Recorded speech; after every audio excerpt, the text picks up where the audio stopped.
Hey everyone, it is me again, talking about money, something I have messed up with so many times I have lost count. Today, I want to talk about something I wish I knew when I was much younger, something that could have saved me from a lot of heartaches and a lot of lost cash. We are going to dive into 5 ways to potentially make $10,000 a month or more without the hype, without the unrealistic promises, just straight talk from someone who has learned the hard way. This is not about getting rich quick. Trust me, I have tried that, and it only made me poorer. This is about building something sustainable, something real, from the ground up. When I started out, I was just like many of you, fresh out of my teens, eager to make a fortune. I saw all these flashy ads, heard stories of overnight successes, and thought, why not me? I jumped into whatever seemed hot, whatever promised high returns, without understanding a thing about what I was doing. It was pure emotion, pure speculation, and boy, did I pay the price. I lost a significant chunk of my hard-earned savings, money that took me years to accumulate through tedious jobs. It was a painful lesson, but also a necessary one. It taught me that real wealth is not found in chasing trends,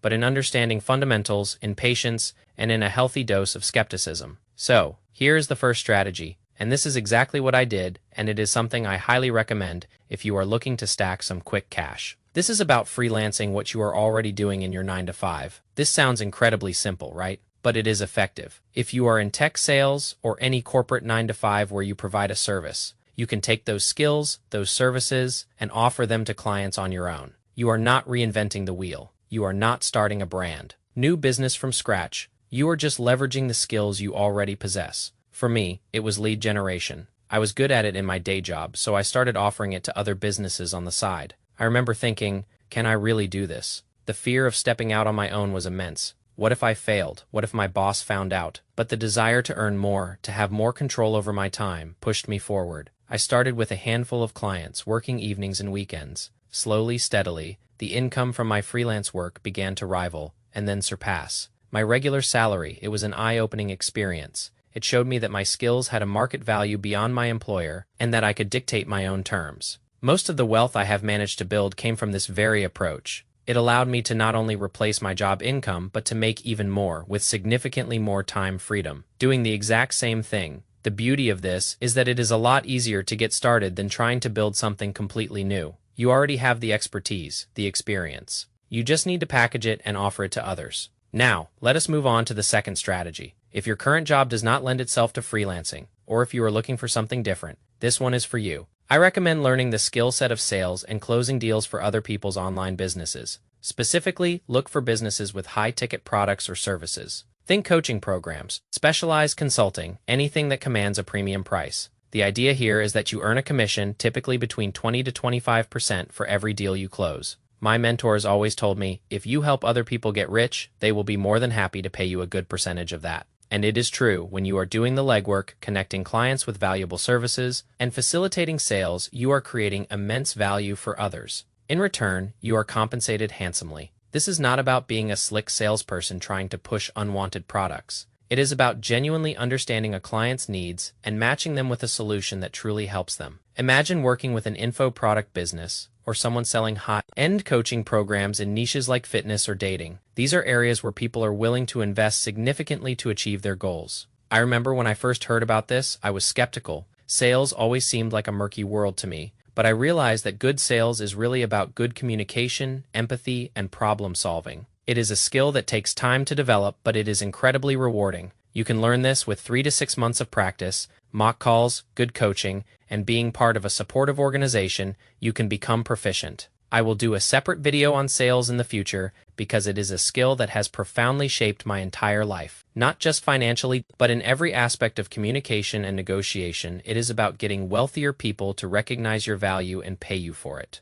It works extremely well. The third strategy is a bit more hands-on, a bit more gritty, but it can be stupidly profitable if you know what you are doing. I am talking about removal services. Think junk removal, snow removal, or even general landscaping. If you are willing to get your hands dirty, literally there is significant money to be made here. For instance, tree removal. People pay a lot of money for this, especially in higher-end neighborhoods. There is less competition compared to many other businesses, and it is a fantastic way to get your foot in the door. This kind of work often requires you to be in person, which is why I call it gritty. It is not for everyone. But if you have a strong work ethic and are not afraid of physical labor, it can be incredibly lucrative. And guess what this all comes down to? Sales again, even for something as seemingly straightforward as junk removal. You need to be able to communicate effectively with clients, understand their needs, and present your services professionally. This is why learning sales is so damn important. It underpins almost every successful venture. I have seen people make a very good living, even a six-figure income. Just from these types of services, it is about finding a problem that people are willing to pay to have solved, and then solving it effectively. Moving on to the fourth strategy. This one also involves a bit of grit, and I have a buddy who is crushing it with this right in our local neighborhood. We are talking about flipping high-ticket items. Think furniture, art, or even cars.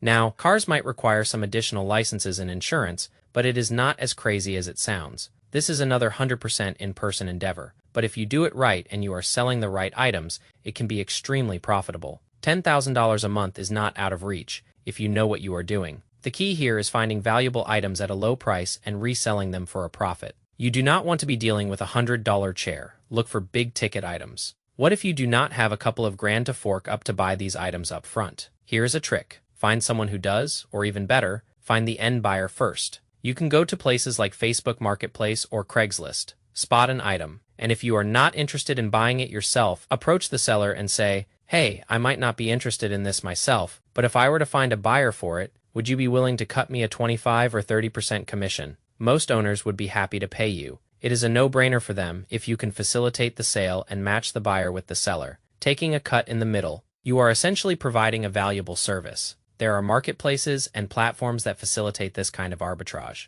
Again, this comes down to your ability to communicate and negotiate, which are essentially sales skills. Finally, the fifth strategy. This one ties a little bit into the first one, but it is for those who might want a bit less stress and more flexibility. It is about consulting on the knowledge you already possess. Charge anywhere from $100 to $300 per hour. Yes, you are still selling your time for money, but if you are looking to stack cash for 6 to 12 months, this can be an absolute win. Even if you are just starting out, you might charge a little less. But trust me, people are willing to pay for knowledge that you might not even think is valuable. I am talking about things like fitness or religion or any specific expertise you have accumulated over the years. You might not think it is valuable because you are so used to it, so conditioned to think that way. But you need to realize that other people are not in your position. They do not have your mindset, your experiences, or your knowledge. They would be willing to pay a very nice, healthy amount to acquire that knowledge from you. Think about platforms like Fiverr or Upwork. Build yourself a nice profile there. Even LinkedIn can be a powerful tool. You need to get out there. You need eyeballs. You need people to know what you can offer. If success were solely based on knowledge,